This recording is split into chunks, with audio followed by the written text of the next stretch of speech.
Bienvenue à tous dans ce nouvel épisode de Feedback, la chaîne qui inspire et qui renforce le cœur, le corps et l'esprit. Je reçois aujourd'hui Guillaume Jean. Il est l'entraîneur des lignes arrière de Nevers, club de 2e division de rugby.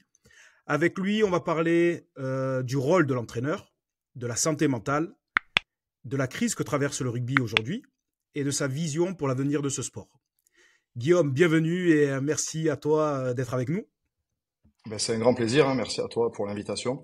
C'est toujours agréable de parler un petit peu de ce qu'on vit et de partager un peu nos expériences. Donc, merci à toi en tout cas pour ce que tu fais.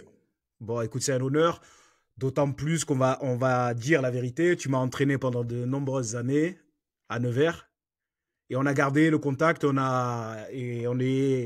Malgré que j'ai quitté le club, on a gardé le contact et on passe toujours des bons moments ensemble. Tout à fait, je confirme. Ouais. Bon, Guillaume, est-ce que tu veux bien te présenter de la manière dont tu le souhaites? Eh bien, écoute, très simplement, hein, et donc Guillaume Jean, j'ai 42 ans, je suis actuellement, donc, comme tu l'as dit, entraîneur à Nevers depuis maintenant 15 ans. Je suis marié avec deux grandes filles maintenant qui ont 18 et 14 ans. Et je suis natif de Tonvar, De de, la rade. de la rade de hier plus particulièrement. Ouais. Et voilà, très simplement, voilà qui je suis. Ok, très bien. Et est-ce que tu peux nous raconter un peu ton parcours? Parce que avant d'être entraîneur, tu as été joueur pendant très longtemps. Est-ce que tu veux brièvement nous raconter un peu ton cursus? Oui, bien sûr, j'ai commencé le rugby à l'âge de 5 ans hier, à l'époque. Ensuite, je suis parti un an, je crois, à la Moutonne parce que mon père avait aidé un ami à créer ce club. Donc, pour renforcer un peu l'école de rugby à l'époque, m'avait demandé de faire une saison là-bas, ce que j'ai fait. Et ensuite, j'ai continué à La Valette plusieurs années, jusque que je me trompe pas, en cadet. Donc j'ai été formé la majorité de mon école de rugby à La Valette.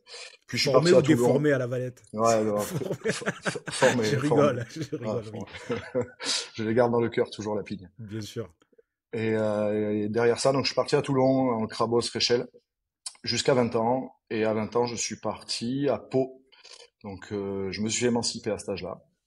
Parti 2 ans à Pau, joué en espoir, quelques matchs en top 16, mais j'ai pas réussi à passer le cap par manque de certaines choses, hein, qui ont fait que j'ai pas réussi à maintenir le niveau demandé à ce moment-là. Je suis ensuite parti à Limoges en Pro D2, puis après mon escapade bourguignonne qui me tient jusqu'à aujourd'hui. Je suis allé à Chalon-sur-Saône, une petite saison à Villeurbanne, Mâcon, et me voilà à Nevers depuis 2010 maintenant. Ok, très bien. Et comment s'est passée la transition entre joueur et puis entraîneur? Alors à Nevers, j'ai pas joué, mais en tout cas, ça m'est arrivé à Mâcon quand j'avais 27 ans. Ma dernière année de joueur, j'avais 27 ans, je me suis blessé à l'épaule. J'aurais pu continuer à jouer hein, derrière ça, mais le président à cette époque-là a changé, voulait changer le staff. C'était quelque chose qui m'entraînait parce que, pardon, pas qui m'entraînait, mais qui m'intéressait, puisqu'à l'époque j'étais aussi CRT au comité de Bourgogne, donc je touchais déjà un petit peu à tout ce qui était formation des éducateurs, des entraîneurs, entraînement des sélections. J'avais passé mes diplômes et voilà, l'entraînement m'intéressait, donc le président me l'a proposé et j'ai basculé sur cette aventure à 27 ans. Donc oui, et à ce moment-là, j'ai donc entraîné C'est beaucoup de jeune. joueurs avec qui, ouais, avec le recul, c'est jeune, mais pour moi, c'était le bon moment. Je me suis pas posé 30 000 questions. J'adorais jouer, mais cette réflexion de l'entraînement me plaisait beaucoup. Donc j'ai sauté le pas à ce moment-là. Ok, on va encore un peu parler de ta carrière de joueur. Est-ce qu'il y a un moment qui t'a marqué, un moment clé de ta carrière de joueur? Je pense que le moment le plus marquant restera l'année que j'ai passée à Villeurbanne. Ça a été une seule saison, mais à contrario, qui a été énormément riche humainement, parce que c'était un club à l'époque qui avait des ambitions en début de saison, qui a eu de gros problèmes financiers durant l'année. Et on avait des conditions d'entraînement qui ne ressemblaient absolument pas à du haut niveau. On s'entraînait que 2 fois par semaine. Je me rappelle les vidéos que faisait Raph Saint-André à l'époque se déroulaient dans les vestiaires. On avait des petits bancs, des petits vestiaires, des trucs un peu inimaginables pour performer. Mais par contre, on avait un groupe de copains vraiment à cette époque-là qui était génial, quoi. Moi, je me suis éclaté cette saison-là et puis on a réussi à monter en plus à accéder au niveau supérieur et ça garde quoi. Je garde vraiment de grands souvenirs de cette saison parce qu'en plus les garçons que j'ai côtoyés à cette époque-là, je les revois encore et je prends énormément de plaisir à échanger avec eux, à se remémorer ces souvenirs-là. Et c'est ce qui est formidable dans ce sport, c'est que même si tu passes qu'une saison avec certains mecs, tu arrives à garder cette affinité indéfectible que tu as créée durant cette saison-là, tu vois. Ce que tu vis sur le terrain, tu connais, c'est des choses qui marquent tout le temps à jamais, donc tu les gardes en tête. Et qui dépasse le nombre des années, tu as raison. Des fois, il suffit d'un match, une saison, pour que, tu vois, tu vives quelque chose d'incroyable. Exactement. Maintenant que tu entraînes là depuis, ça va faire combien d'années finalement? Sans dévoiler ton âge. Je l'ai dit au début, mon âge, donc Ouais. j'ai pas peur. Je sais que je suis plus jeune que ce que je suis. Euh, Ça va faire 20 Euh, je- piges? non, Presque. j'entraîne depuis 15 ans. C'est ma 15e saison à Nevers et j'ai Ok. fait une année à Mâcon précédemment, donc 16 ans en tout. Ouais. Ok. Et qu'est-ce qui a changé dans le rôle de l'entraîneur depuis ces 16 ans-là? Alors le rôle de l'entraîneur en lui-même, je sais pas s'il change énormément. C'est plutôt t'adapter à l'évolution du rugby en lui-même, plutôt t'adapter aussi à ton évolution personnelle dans tes certitudes, ta façon de manager, ta façon d'apprendre les choses. Quand tu commences, ben après quoi, c'est un métier où tu apprends au quotidien. Hein. Pour moi, je suis persuadé que tu apprends jusqu'à la fin de ta carrière d'entraîneur. C'est une certitude, ça pour moi. Mais en tout cas, Alors, alors, pardon de te vas-y. couper. Qu'est-ce qui te fait apprendre? C'est les matchs, c'est les résultats, c'est tes joueurs, tes Déjà, choix? déjà les erreurs que tu commets. C'est là où tu apprends le Bien plus pour sûr. moi. Hmm. Mais au quotidien, oui, tu apprends avec toutes les personnes qui t'entourent, que ce soit le staff, que ce soit les joueurs, même le staff élargi. Ouais, en fait, il y a tellement de connexions humaines et professionnelles dans ce milieu-là que d'une année sur l'autre, tu as d'autres nouveaux joueurs, peut-être d'autres personnes dans ton staff. Et du coup, tu t'enrichis de ces personnes-là, tu apprends de eux, de leur façon d'être, de leur façon, de leurs compétences aussi. Et c'est ce qui est très enrichissant dans ce métier parce que c'est un métier, bon, passion, c'est une grande chance de faire ce que je fais, mais au-delà de ça, ça, ça te permet de pas vivre toujours les mêmes instants, en fait. C'est pas routinier, tu vois. Tu peux D'accord. pas prendre ça comme une routine et c'est ce qui te fait évoluer au quotidien. Donc tu te lasses pas depuis tes nombreuses années à Luçon.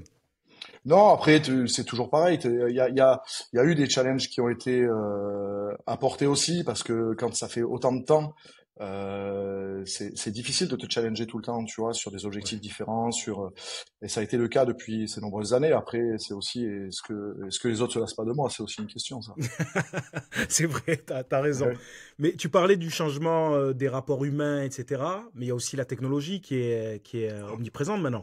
Entre les datas, les Ouais, caméras, exact. l'entraînement, les trucs. Oui, tout Ça à t'a- fait. Après, ça te fait aujourd'hui, on est, progresser? oui, oui, énormément. Et puis on arrive à échanger beaucoup avec les analyses vidéo là-dessus. Tu vois, il y a énormément de choses à prendre en compte. Après, c'est un petit piège aussi pour nous en tant qu'entraîneurs.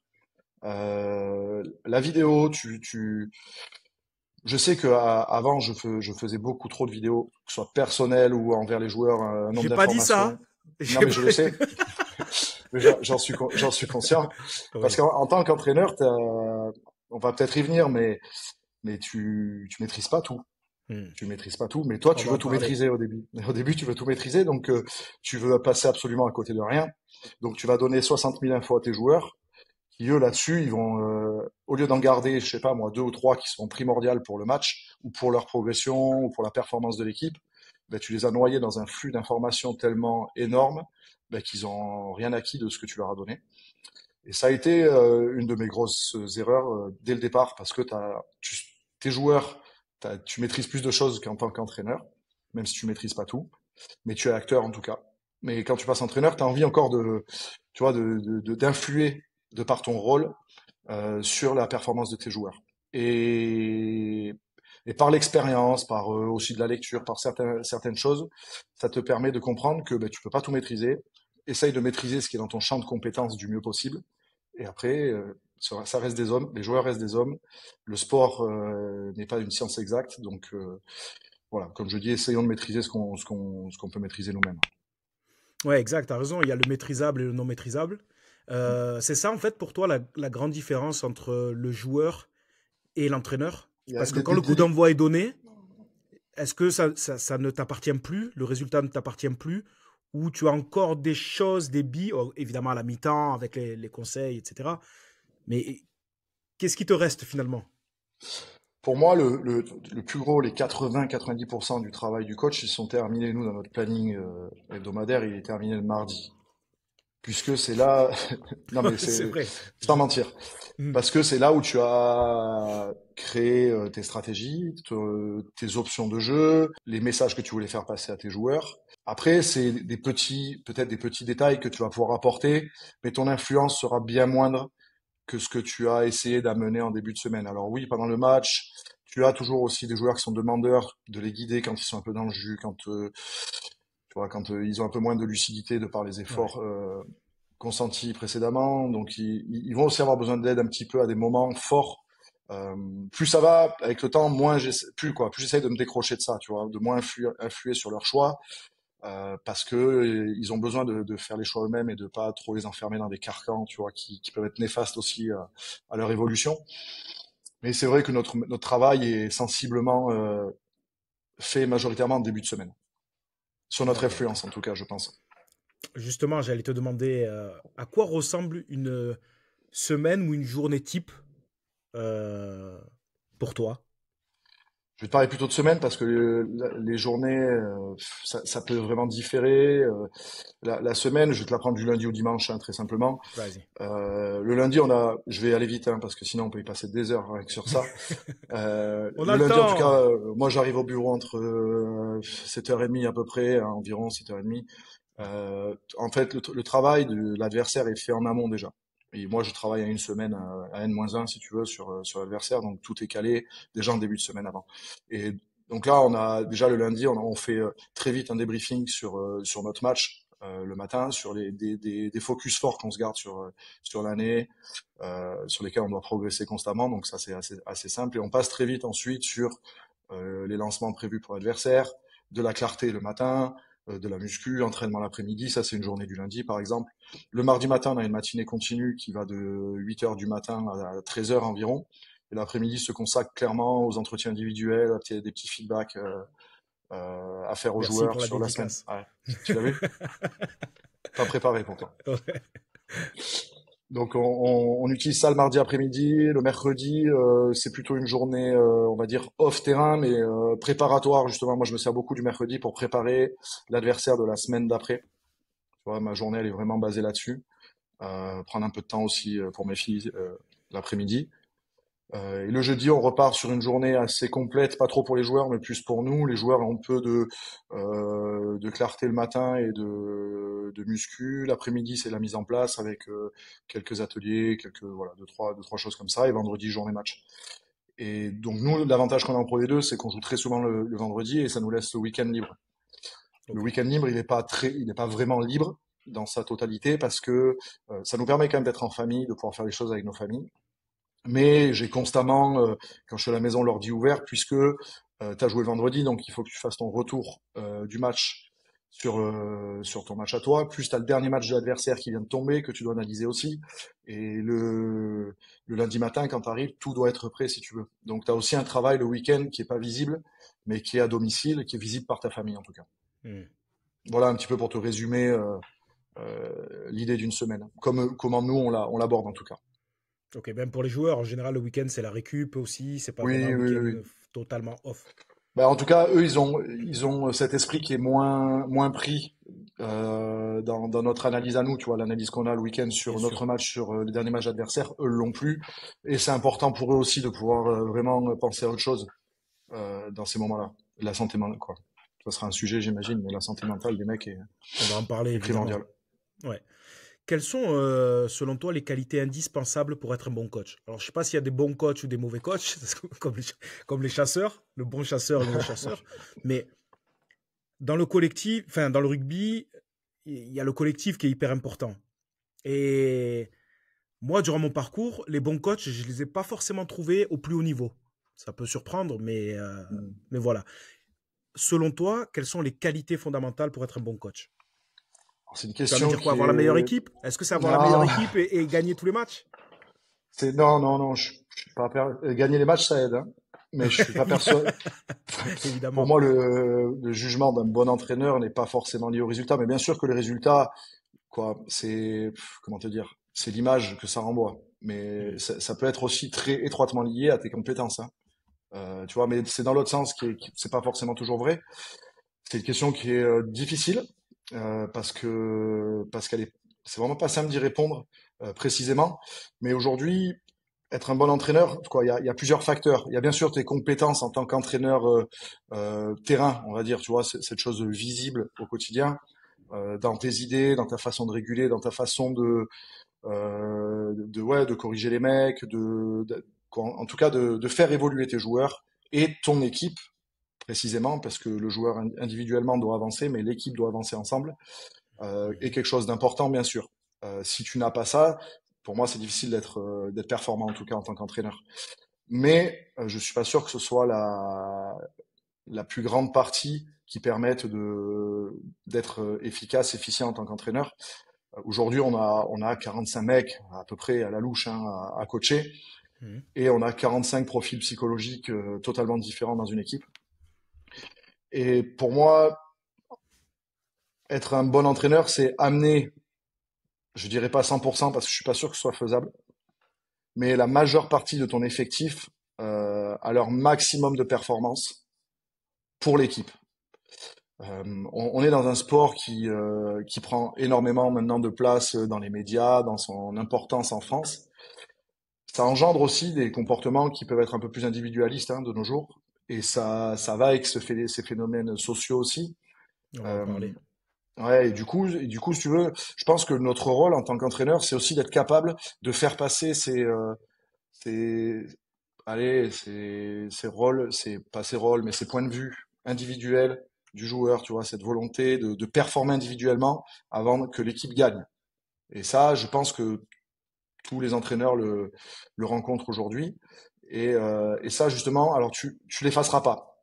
Pour moi, c'est impossible à effacer, puisque les réseaux sociaux, puisque cette volonté de se mettre en avant, etc.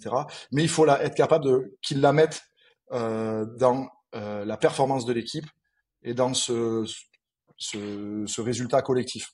Parce qu'on a un sport, tu le connais aussi bien que moi, qui demande beaucoup d'engagement collectif, beaucoup de solidarité, beaucoup de valeurs communes. Et dans les moments difficiles, c'est là où tu arrives à faire front. Et pour moi, je pense que la qualité d'un entraîneur peut se juger également et même beaucoup sur ce facteur-là, c'est-à-dire être capable de faire passer les intérêts individuels des joueurs Après, celui après du collectif. celui du collectif qui pour moi est primordial. Ok, je comprends, Voilà, pour essayer exactement. de répondre un petit peu à ta question qui est... Non, j'ai bien compris. En fait, c'est essayer d'amener le joueur à essayer d'être au top. On va pas parler de pourcentage, on va dire au top. Hmm, Au moment clé, c'est-à-dire au moment du match. oui, C'est ça? Ok, c'est le très but. bien. C'est le but. Et il faut prendre conscience que l'erreur doit être acceptable à l'entraînement. Alors, tu m'as peut-être pas connu comme ça, hein, mais Je découvre un nouvel homme. Je plaisante. mais non, mais c'est vrai que l'entraînement doit permettre de faire des erreurs pour justement être capable de les corriger, d'en faire le moins possible après sur le match. On en revient au maîtrisable et au non maîtrisable, tu vois. Hmm. Et c'est important justement les retours qu'on va faire aux joueurs sur les différentes erreurs commises sur le terrain à l'entraînement pour justement éviter de les remettre. Surtout que durant les matchs, tu as cette pression supplémentaire. Les dépenses énergétiques sont telles que tu peux perdre en lucidité facilement. Donc, tu vois, il y a tout ça qui est à prendre en compte dans la performance. Ouais, exactement. Et qu'est-ce que c'est que la performance alors pour toi? La performance, c'est être t'as le potentiel joueur. On va parler après, tu peux parler de la performance individuelle et de la performance collective. Toi en tant Mais tu as, qu'entraîneur, oui, oui. qu'est-ce que c'est que la performance? La performance, tu vas la Ouais, quantifier à deux choses. Un, le résultat dont on a parlé, parce exact, que ok. si tu gagnes les matchs, ça veut dire que tu es performant. Mhm. Et deux, dans ton contenu de match. Tu as le résultat qui est la façade, et par contre, tu as ce que tu as dedans. Comment toi, tu veux que ton équipe joue, sur quel secteur tu veux qu'elle soit la meilleure possible et la plus dominante possible, parce que c'est très difficile d'être dominant partout, hein, clairement. Mais en tout cas, pour moi, être performant, c'est déjà un, gagner les matchs, et deux, être capable. Tu en perds des matchs, tu tombes des fois sur des équipes qui sont meilleures que toi, mais en tout cas, le regret est quelque chose qui est très gênant dans mon vocabulaire, même si on peut en avoir. Mais en tout cas, te donner les chances et les moyens d'être le plus performant possible pour atteindre ce résultat. Et toi, Guillaume, t'es quel type de coach? Je sais pas si tu as vu la vidéo avec David Gérard. Lui, il dit que, en rigolant, il leur met un bracelet électronique, c'est-à-dire qu'il leur donne une certaine liberté, mais il garde le contrôle. J'ai eu Christophe Urios aussi comme manager. Lui s'appuie sur un conseil des sages et aussi sur un conseil des fêtes pour l'animation et la vie du groupe. Toi, tu fonctionnes comment maintenant? Alors déjà, la première chose à prendre en compte, c'est que je suis pas manager. Donc du coup, en plus, on a un fonctionnement à Nevers qui est très commun entre Xavier qui est le manager et tout le reste du staff avec Seb, Manu, Benjamin, etc. On fonctionne toujours ensemble. On a chacun bien sûr des responsabilités dans nos secteurs, mais il y a un échange commun. On a un bureau qui est un open space où on est en échange quotidien. Donc ça, c'est une donnée à prendre en compte quand même, parce que tu fonctionnes pas tout seul au quotidien. Tu es pas le coach de ton équipe. Ouais, Tu vois, ok. c'est important parce que je fonctionne pas tout seul et bien sûr et heureusement parce que c'est impossible. Mais Et en justement, tout est-ce que tu as cas, une certaine liberté? oui, tout à fait. Ok. On a Xavier est un manager qui est extraordinaire dans le management, c'est très intéressant de travailler avec lui et aujourd'hui il nous donne énormément de liberté dans nos champs d'intervention, chacun dans le staff, même s'il y a un échange quotidien et on en parle tout le temps, tu vois, mais en tout cas on valide les choses ensemble, etc. Mais on a vraiment beaucoup de liberté dans notre fonctionnement au quotidien. Si on veut amener des nouvelles choses, si il est totalement ouvert là-dessus et ça c'est vraiment top en tout cas sur le travail, tu vois. Tu t'affrontes pas un mur qui va te dire à chaque fois non mais pourquoi tu fais ça, je trouve pas ça bien, tu vois. Il y a cet Ouais, échange, tu peux faire remonter tes idées, des tout à choses fait, intéressantes, vous en discutez. Et je trouve ça génial. C'est bien pour votre exactement. cohésion aussi. C'est important. Oui, bien Avec sûr, le temps que vous passez ensemble, vaut mieux que ça se passe comme c'est ça. ça. Et donc, Donc oui, comment pour tu en revenir à fonctionnes ta alors? question, ouais. Ouais. Comment vous fonctionnez Justement, alors? on a essayé par les années passées hein, plusieurs modes de fonctionnement. Nous, on a un groupe de sages en tout cas au club là actuellement qu'on rencontre une fois par semaine en Comment vous les post-match. choisissez? Alors nous, cette année, on les a choisis par ancienneté au club. Faut savoir que nous, cette année, quand même, on a, en termes de philosophie de club, etc., et d'effectifs, beaucoup de jeunesse dans notre effectif. Ouais, c'est vrai. Il fallait, donc, c'était une grosse réflexion de notre part en pré-saison sur comment amener ça, de quelle manière, avec quelle personne, pour que les messages passent le mieux possible dans les deux sens, que ce soit nous vers eux et eux vers nous. Mhm. On s'est dit, pourquoi un tel, pourquoi un tel, et est devenu naturellement l'ancienneté au club, parce qu'on s'est dit, ces mecs-là, ils ont tout connu avec ce club. Ils connaissent l'image de notre club. Ils savent où on veut aller. On a assez quand même de rapports humains communs pour pouvoir se dire des choses assez honnêtement. Donc on les a choisis, mais avec leur accord bien sûr. On leur a exposé ce qu'on attendait d'eux dans leur rôle. Mhm. Ils l'acceptent pas. On leur a demandé aussi, quoi, ils ont le droit aussi d'ouvrir ce cercle à d'autres joueurs par leur demande. C'est-à-dire Ah, que ok.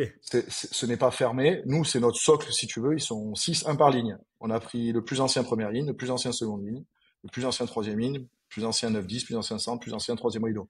Donc, ils représentent toutes les parties de ton effectif en termes de poste. Ça ne représente pas forcément comment dire, les Parce que nous, on différentes avait des coachs qui nationalités. prenaient des jeunes, voilà, ils prenaient des étrangers, Exactement. un jeune, tu vois, pour Ça a été une essayer réflexion. que ce conseil des sages représente le plus possible l'effectif, tu vois, quelque part. Exactement. Ça a été une réflexion chez nous, mais on s'est dit, nous, pour que les messages y passent aussi et qu'ils aient leur boulot à faire vers eux, c'est aussi aller voir ces joueurs-là et en fait que tu te retrouves pas avec un messager par, on va dire, communauté, si tu veux, si on le prend comme ça, les Ouais, jeunes, je les comprends. Ouais, anciens, les Sud-Africains, les joueurs iliens, etc. Tu vois, parce que du coup, ils vont parler qu'entre eux, ok. tu vois, c'est-à-dire, euh, donc du coup, nous on s'est dit, ok, parce qu'ils nous ont posé la question, pourquoi on prend pas tel joueur qui peut être, non mais il y a pas de problème. Par contre, le message, toi, tu vas aller choper ce joueur qui peut être leur représentant, mais qui fait pas partie des sages, mais par contre, tu vas parler à lui qui lui va faire passer ce message.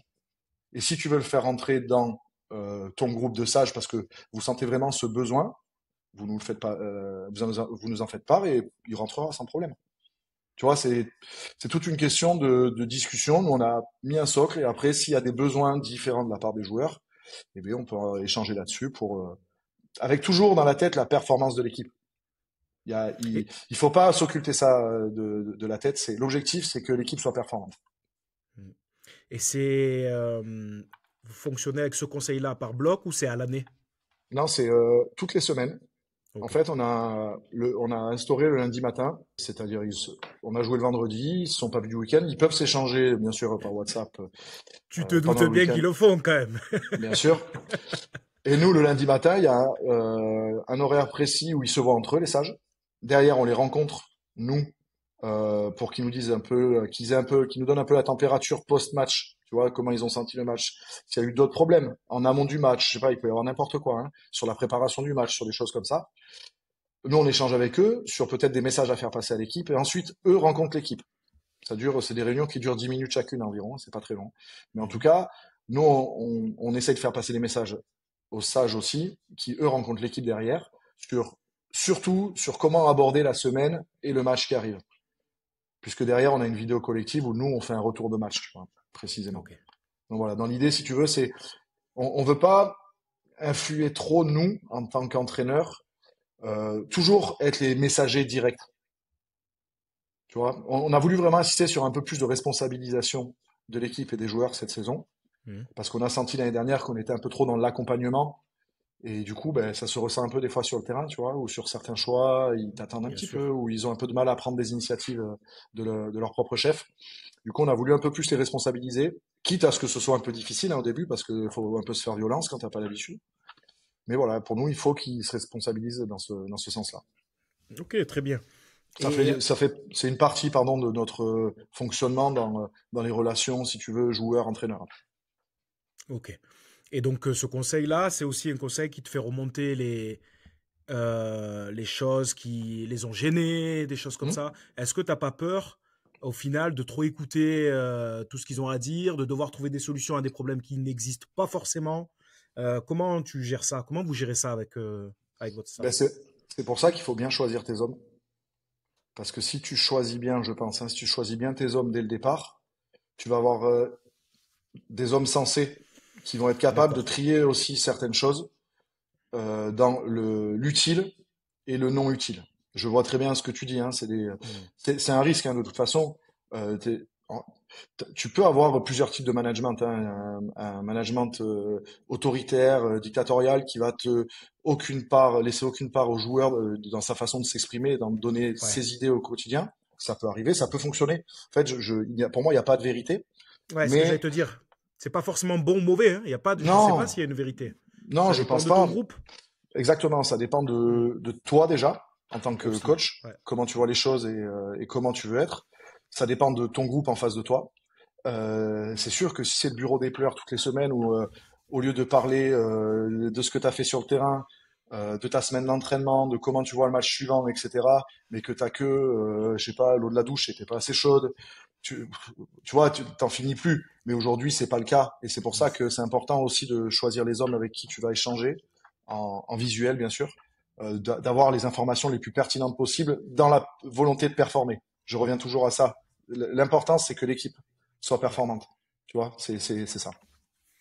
Donc vous appuyez sur des leaders. Et est-ce que tu crois qu'il est bon pour un... Est-ce que, est-ce que l'effectif est bon quand il a beaucoup de leaders? Alors, pour nous, ces sages ne sont pas. Bon, alors, je sais pas comment. Parce que pour moi, tu as le leader, tu as différents types de leadership dans une Je équipe. t'écoute. Ouais, très bien. Qu'est-ce que Tu c'est vas qu'un avoir, leader? Vas-y, tu dis-moi vas ce que avoir tu penses. tu vas avoir le leader d'équipe, de groupe, qui va avoir une influence sur ton vestiaire, sur la qualité de vie de ton vestiaire au quotidien, sur ce qu'ils peuvent faire en extra rugby, euh, qui va pas forcément être un leader de jeu, Mhm. ni parce que nous on a été clair aussi avec nos sages. C'est pas parce que tu es sage que tu es un joueur et titulaire à chaque match. Ok. Non, mais tu vois, Ouais. c'était important à préciser. Et ça, on l'a Ouais, précisé à tout le groupe. Parce c'est que dur et c'est, ça les responsabilise parce que qu'est-ce que ça doit être dur quand tu joues pas ou si ça se passe pas trop bien, de se retrouver le lundi avec le staff à discuter des problèmes des uns et des autres, alors que tu as envie de parler que de toi en fait. Tu as envie de dire eh oui. pourquoi je joue pas. Mais c'est Voilà. justement pour nous le rôle des sages, parce que je différencie aussi sage et leader, parce que le sage, de par sa terminologie, est quelqu'un qui doit avoir un esprit sage. Mhm. Donc, du coup, qui doit avoir aussi cette capacité je dis pas qu'ils l'ont parce que c'est difficile à acquérir, Bien mais sûr. cette capacité à euh, enlever justement sa personne de premier plan et de penser le plus en priorité à l'équipe.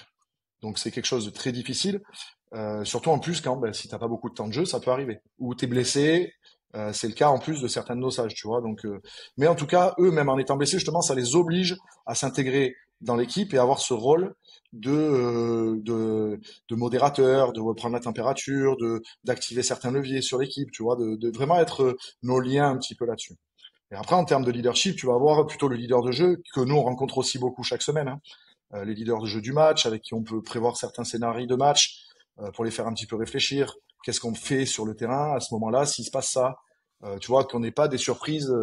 Alors c'est souvent ce sont des scénarios qui vont pas se produire sur le match du lendemain, Ouais. mais qui peuvent arriver 3 semaines après. Mais en tout cas, ils l'ont vécu psychologiquement. Bon voilà, ce sont des choses, d'autres façons d'aborder tes leaders, qui eux sont des leaders de jeu. Bon voilà, c'est un petit peu, pour moi, tu as vraiment 2 types de leadership dans une équipe.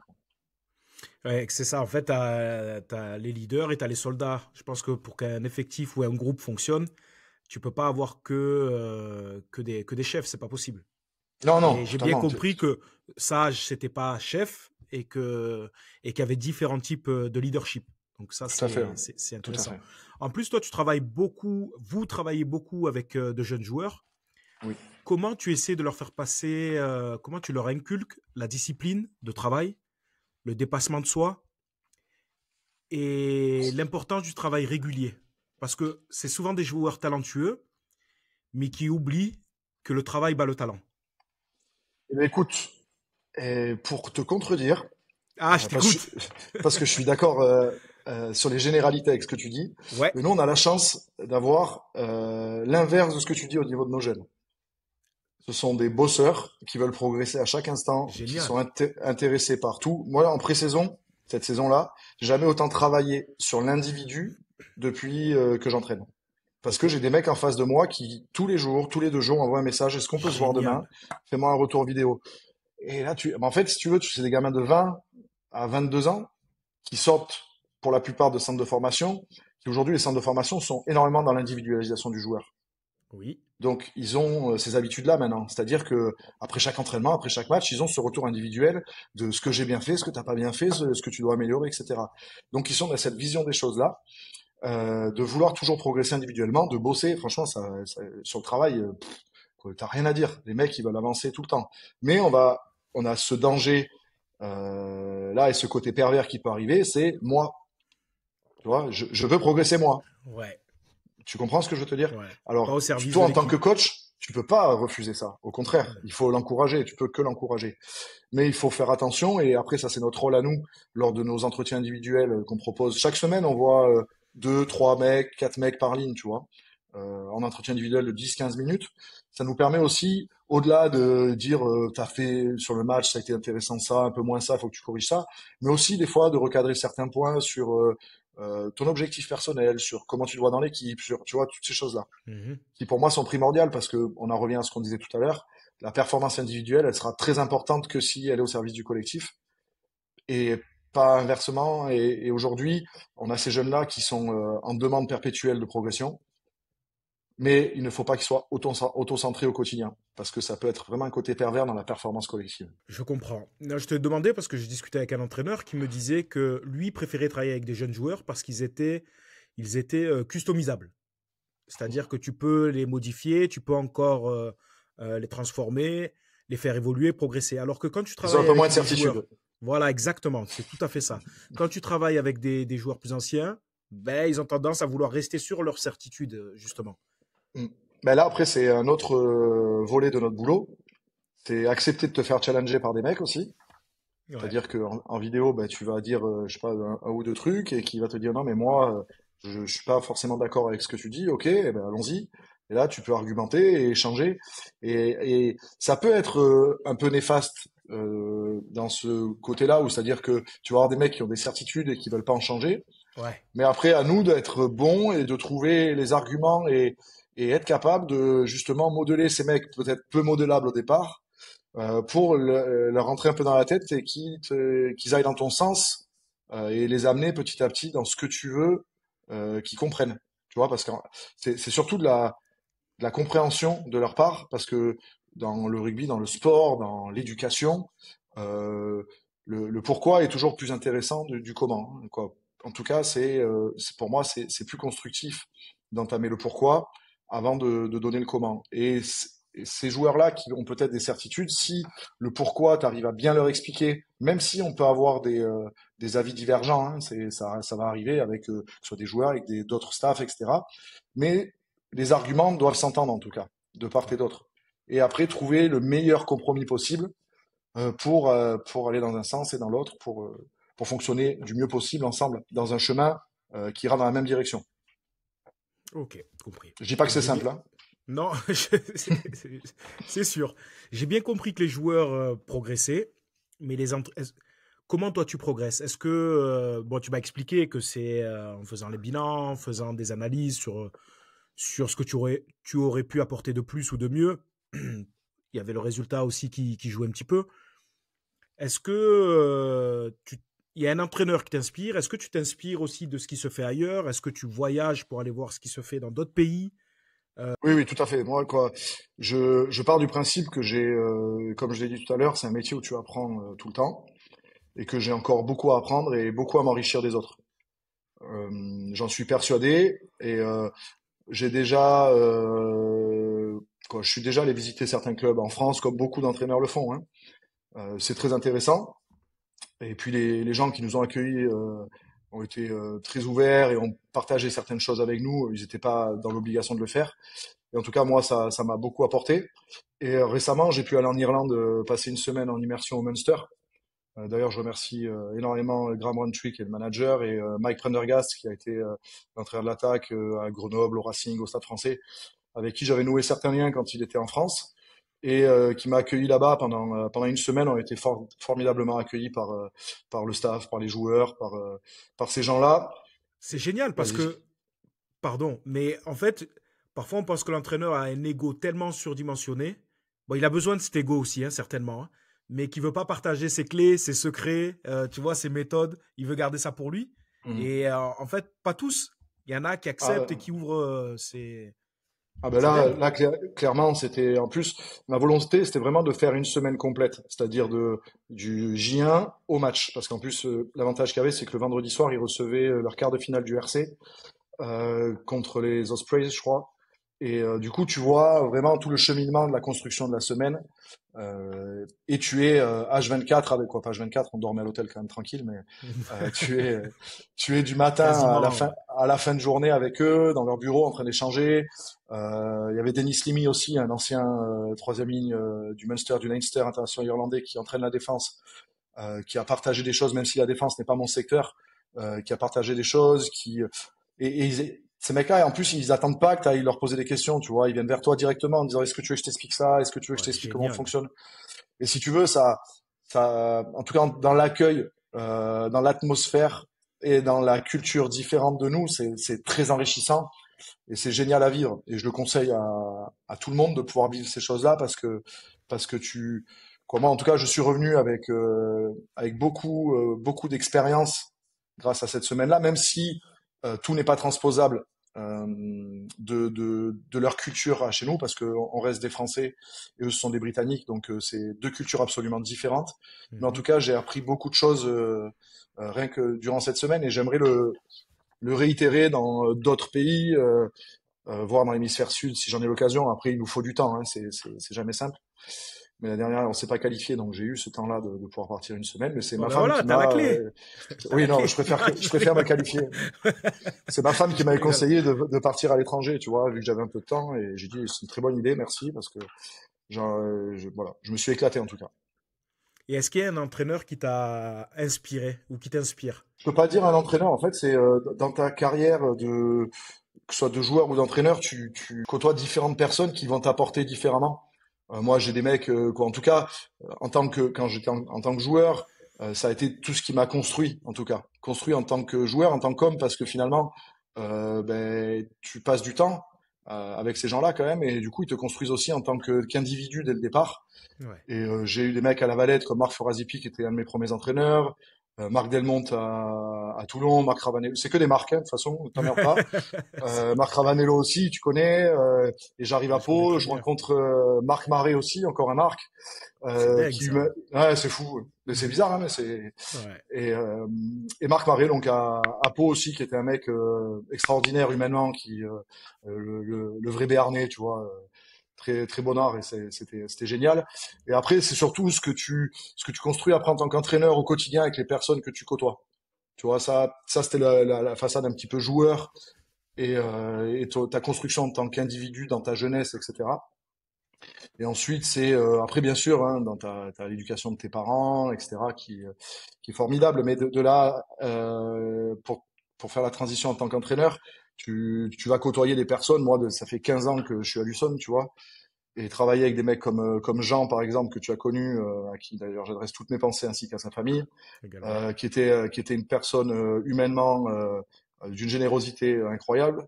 Derrière, ben, Xavier est arrivé, tu vois, et avec Xav est arrivé en 2016 si je me trompe pas, 2016 ouais.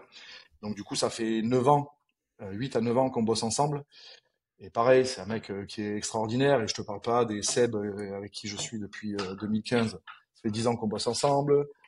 Connie qui est passé par là aussi, Julio Garcia avant ça. Je vais peut-être en oublier, Manu qui bosse avec moi au quotidien, qui est, en fait, t'apprends de ces gens-là au quotidien de par je vais pas te parler de compétences forcément rugbystiques, même s'ils sont tous très compétents. Ça, c'est même pas à débattre.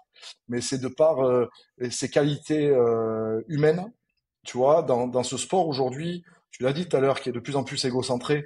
L'entraîneur de rugby aujourd'hui, ben, il y a du pouvoir, il y a de l'argent, il y a ces choses-là qui font que de plus en plus, ben, qu'est-ce que tout à l'heure on parlait de l'individualisme des joueurs, ben, tu l'as aussi peut-être dans les entraîneurs qui veulent sauver leur Oui. place absolument avant la performance du staff collectif.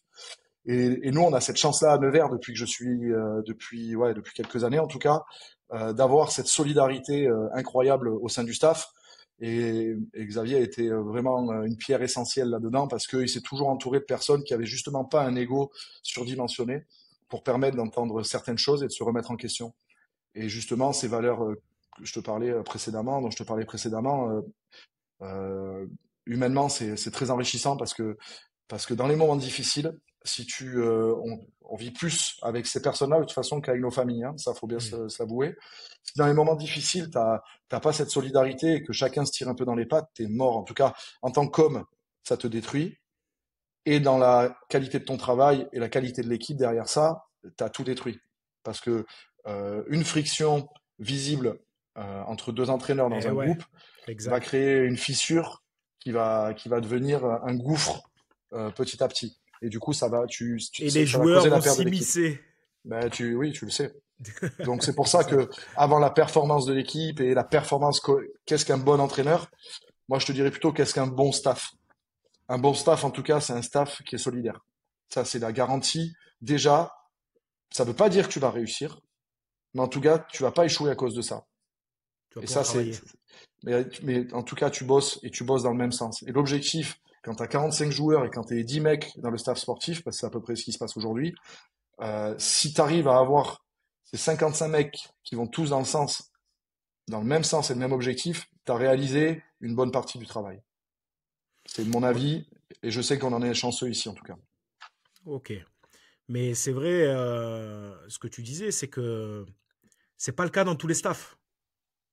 Il y a cette guerre de vouloir garder sa place qui est intéressante et tu l'as vu, tu le sais et ça doit être compliqué de s'épanouir dans un staff où tu te sens pas bien, tu vois, Oui, tout à fait, ouais, bien où sûr. tu te sens pas Mais bien. c'est comme tu dis, l'épanouissement personnel, il est important dans ta qualité de vie au quotidien parce que je répète, on est très chanceux de faire le métier qu'on fait parce que ce n'est pas un métier à proprement dit pour nous, en tout cas pour moi, mais c'est aussi pour prendre du plaisir, quoi, tu vois. Et ce plaisir, il est aussi avec les mecs que tu as autour de toi dans le bureau, sur le terrain, etc. Et, et si t'as pas ça, si t'as les rétroviseurs au quotidien et que tu checkes un peu ce qui se passe derrière toi, c'est que ça va pas, tu vois. C'est compliqué. Si tu dois gérer le comportement du président, les mecs avec qui tu bosses tous les, tous les matins, C'est ça. etc., je pense que c'est compliqué. Qu'est-ce qui a changé, Guillaume, selon toi, entre le rugby d'avant et le rugby d'aujourd'hui? L'intensité, les valeurs. Je sais pas, je te donne de. Alors, pour moi, il y a beaucoup de choses qui ont changé. Déjà, dans la professionnalisation, pardon, la médiatisation, l'importance des réseaux sociaux, qui tournent donc toujours plus. On revient un petit peu sur le même thème, sur l'individualisation de la personne. Mhm. Ça, c'est le point, on va dire, sociaux qui est autour du sport. Sur le terrain même, tu as tout ce qui est technologique, ce que tu as évoqué tout à l'heure aussi, qui prend une grande part aujourd'hui entre les datas. Après, les datas, ça reste quelque chose de formidable quand même sur la gestion de l'homme, hein, du C'est vrai. joueur, sur sa charge de travail, qui est quelque chose d'important si tu la gères bien. T'as ça, et après aujourd'hui, t'as quand même des mecs qui font 100 à 110 bars, qui courent le 100 mètres en 11 secondes. Parle pas de Euh, moi, Guillaume. non, On a dit qu'on mais parlait. justement, j'essaie de faire deux, trois petits parallèles depuis tout à l'heure. T'as pas senti? Ah, punaise. Je te fais deux, trois De 110 dédicaces, mètres là. en une semaine, oui. Non, Ouais, mais c'est vrai t'as que raison, c'est... les gabarits ont énormément évolué aussi. Ouais, et puis les 110 bars aujourd'hui, les mecs, ils sont à 7% de masse grasse, quoi. T'avais Ouais, pas... Tu vois, et du coup, quand ça arrive vite et fort, t'as des impacts qui sont... moi, des fois, sur le bord du terrain, je me dis, ouais, c'est trop. mais Ouais, c'est comment ils trop. font, quoi? Comment ils font pour être debout, tu vois, encore? Parce que même si c'est dans la légalité, hein, du contact, des fois, t'as des timbres, tu te dis, mais Non, comment mais c'est possible, tu vois? tu te prends une Twingo lancée, crois-moi que Ah non, mais c'est pas marrant. Est-ce qu'il c'est y a pour des ça qu'il aspects faut être du préparé. jeu? Ouais, exactement. Est-ce qu'il y a des aspects du jeu que tu aimerais voir évoluer? Moi, après, tu connais un peu ma philosophie. J'aime le jeu, j'aime que le ballon bouge, que les hommes bougent. J'aime tout ça. Et aujourd'hui, je sais pas si même en termes d'arbitrage, en termes si on est encore, quoi. Je sais qu'ils veulent avancer, ils veulent mettre plus de vitesse dans leurs règles, ils veulent, tu vois, tout ça, c'est vrai. En termes de règlement, ils veulent avancer là-dessus. Mais en termes d'interprétation, au quotidien, là, on voit encore sur ce début de championnat, il y a énormément de fautes sifflées. Au rugby, le problème, c'est qu'il y a presque chaque action qui est sifflable, si tu veux. Mhm. C'est très difficile pour un arbitre, hein. Il y a beaucoup de choses à gérer, à maîtriser, c'est dur. Mais tu sors des fois de certains matchs où tu te dis, putain, on n'est pas récompensé par notre volonté de jouer. Ok. Alors, tu vas avoir certains entraîneurs qui vont te dire, ouais, mais c'est quoi jouer? Tu vois, est-ce que mettre un jeu au pied offensif quand tu as un ruck sur les 40 mètres adverses, c'est pas du jeu, ça? Ouais, peut-être, mais en fait, c'est ton état d'esprit. Peu importe. En fait, moi, je vais pas juger tel ou tel parti pris d'un entraîneur sur, Bien sur sûr. ses idées. En aucun cas, parce que toutes les idées sont bonnes. Il n'y a pas de vérité, comme tout à l'heure.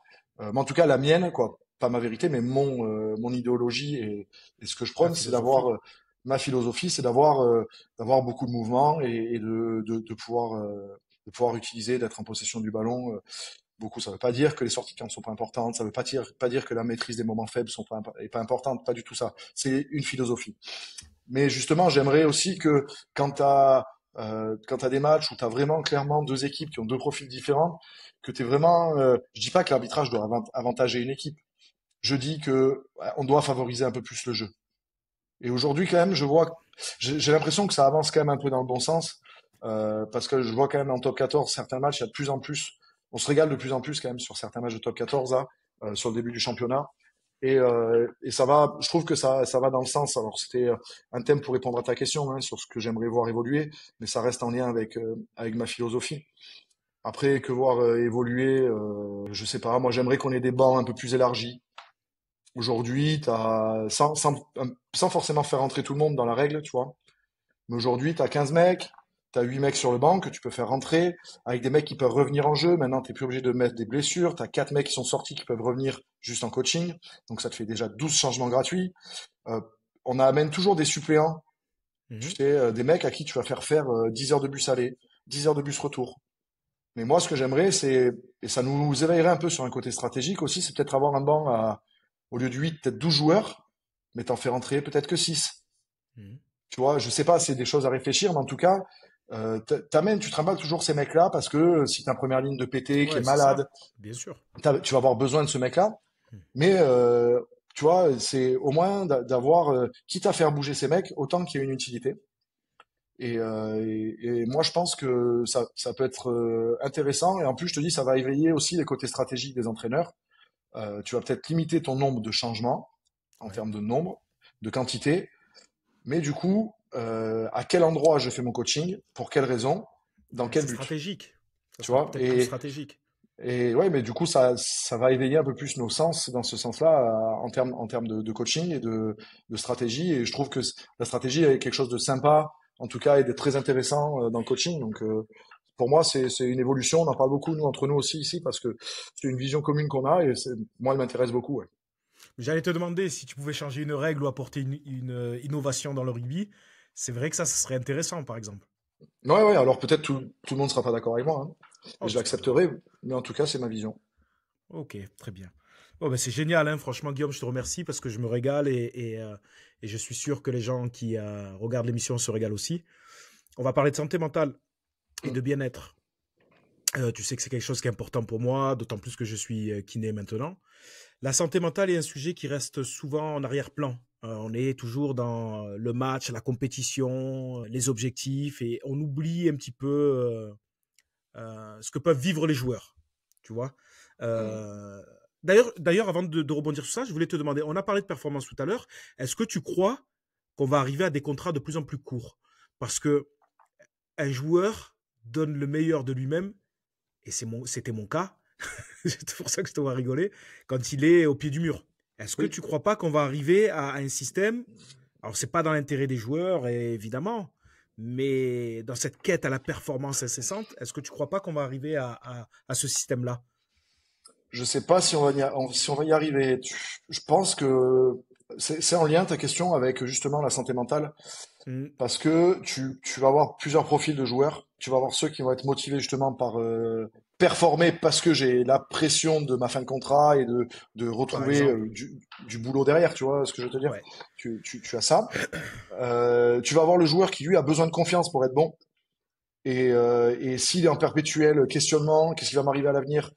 J'ai peur de ma fin de contrat, donc je pense plus à ça plutôt qu'à être bon. Là, le contrat d'un an sera pas efficace sur ce joueur-là. Tu vois? Donc pour moi, je pense pas que ce soit une solution. Par contre, connaître les hommes que tu vas recruter, à qui tu vas proposer une prolongation, est primordial avant toute chose. C'est-à-dire quel type de joueur, quel profil mental en face de moi pour adapter mon contrat. Est-ce que je lui fais un 1+1 avec le mois de décembre? Tu vois, on n'attend pas mars, avril où c'est trop tard Ok. déjà. Mm. Mais tu attends déjà la fin des phases allées, de voir si comment il est. Tu vois, et du coup, toi, tu l'as titillé C'est sur coquin. 6 mois, tu vois, mais non, mais ça se fait beaucoup, hein. Mm. Mais ça peut être intéressant sur certains joueurs, ça peut ne pas l'être sur d'autres. Et après, vous avez quoi, Mais les joueurs. t'imagines s'il se blesse? Non, mais c'est ça. C'est qu'aujourd'hui, les C'est joueurs ont quand même, j'allais venir là-dessus justement, ont quand même, je parle de métier, hein, parce que ça reste un métier. bien sûr. Les joueurs ont un métier qui va rester précaire, qui va durer, allez, 10-15 ans de Au haut mieux. niveau pour ceux qui ont la chance, Mm. pour ceux qui ont la chance de vivre ça. Donc ça reste très court. Si au quotidien, alors il faut de la performance, hein, Mehdi, on est bien d'accord, hein, c'est-à-dire Bien que sûr. le joueur, s'il veut mériter d'avoir une prolongation de contrat ou d'être recruté ailleurs, et bien sûr, il faut qu'il soit bon, c'est évident. Mm. Il faut que ce soit un bon joueur, mais un bon mec, etc. Bon, plusieurs facteurs, mais quoi qu'il arrive, il faut pas non plus jouer. Tu peux pas jouer à la loterie avec les mecs, quoi. Les mecs, ils jouent avec leur santé quand même, hein, au quotidien sur le terrain. Il y a toute la préparation. On parle que de physique hein, pour l'instant, hein. La préparation physique, ce qu'ils mettent en termes d'intensité sur le terrain, ce que tu leur demandes au quotidien, Ouais. malgré que ce soit un travail passion, mais que sur 10-15 ans, tu leur demandes quand même des efforts qui sont considérables. Donc, faut pas non plus jouer que dans un sens, j'ai envie de te dire, pour leur santé, et du coup pour leur santé mentale. Ok. Parce que la Comme, blessure, justement, peut être par très, exemple. très, très néfaste après sur la carrière d'un joueur, etc. Et après, tu vas avoir différentes gestions de clubs. Tu vas avoir certains qui vont dire, OK, mais t'inquiète pas, on connaît C'est ce ta que j'allais te valeur, t'es dire. blessé, t'auras l'année derrière avec nous, t'inquiète pas, quoi qu'il arrive. D'autres qui vont te dire, ben, tant pis pour toi. Tu vois? Mm. Et t'as deux Ça, poids, c'est deux un mesures. problème. C'est un problème, mais tu as raison. Il y a des clubs qui ont des fonctionnements différents par rapport à ça. Vous, à Nevers, comment vous faites en sorte de prendre soin de la santé de vos joueurs, de la santé mentale de vos joueurs? Comment on fait en sorte? Alors déjà, nous, en tant que staff, on n'est pas professionnel de la santé mentale des joueurs. On n'est Mhm. pas psychologue, on ne l'est pas. On n'est pas formé non plus clairement pour ça. tu as acquis le long de ton expérience des toutes petites compétences qui permettent peut-être à des moments de cerner des mal-être. Ça, peut-être, tu vois, à des moments. Mais pour moi, que ce soit chez nous ou même dans le rugby en général, je pense qu'on n'est pas encore, euh, je pense, trop investi dans le développement de ce suivi. Alors, il y a beaucoup de joueurs qui ont il y en a de plus en plus, hein, qui ont des préparateurs mentaux, on peut appeler ça comme ça, on va dire ça, Mhm. qui se font aider par des personnes pour leur performance. Et je trouve que c'est intéressant. C'est intéressant parce que ça peut être un exutoire aussi pour eux. Ils ont une autre oreille. Parce que nous, on a beau leur dire au quotidien, s'il y a le moindre problème, t'hésites pas, tu viens nous en parler. Ouais. Tu sais Mais comment c'est, un Guillaume, joueur. comment un joueur peut venir se confier à son coach, lui dire là, ça va pas? Le Mais c'est coach, il déjà peut arrivé. penser. Ouais, mais le coach peut se dire, je peux pas Il m'appuyer sur trouve lui, des je peux pas excuses. compter sur lui, Non, mais mais je il sais. se trouve des Oui, excuses. oui, bien sûr. Mais si tu veux, c'est toujours pareil. Tu vas avoir deux types de coach. Tu vas avoir le coach qui va écouter et le coach qui va pas vouloir entendre. Ouais. Tu vois? Nous, quand ça nous arrive sur certains joueurs, je pense pas qu'on ait été capable, et j'ai pas la prétention de dire quoi que ce soit, de détecter tous les mallettes de nos joueurs. Et j'en suis sûr, tu le détectes pas tout. Mais il y a des moments où tu as des joueurs un peu en baisse de performance, tu les vois. Il va enchaîner un ou deux matchs alors que c'est pas son habitude. Tu vois, il est pas vraiment dans les performances habituelles. Ouais. Ça nous est très souvent arrivé de prendre un entretien individuel, bon machin. Là, sur le match, il y a eu ça, ça. Est-ce qu'il y a un truc à côté de ça qui va pas? Et t'as des mecs qui vont te dire oui, j'ai ça. C'est pas une excuse. Tout de suite, il va dire c'est pas une excuse. Mais il y a ça qui va pas. Ok. Est-ce qu'on peut t'aider pour régler ça? Oui, non. Oui, très bien. On essaye de faire ce qu'on peut. Non, comment on peut trouver des solutions? Tu vois, on aborde un peu les choses dans ce sens-là. Ouais, Mais, super. mais ouais, super, mais peut-être pas assez chez nous ou ailleurs. Hein, je te dis, mais Ouais. parce qu'aujourd'hui, pour le joueur, il est configuré avec, pour moi, 80%, 70 à 80% de sa performance est liée à ses capacités mentales, euh, qui est le plus difficilement entraînable. Tu vois, pour moi, c'est la ressource mentale et la ressource que tu peux entraîner, quoi. C'est difficile à faire évoluer. Ouais. Le reste, le technique, tactique, stratégique, tu peux le faire évoluer. Tu vois, et ça va être notre rôle.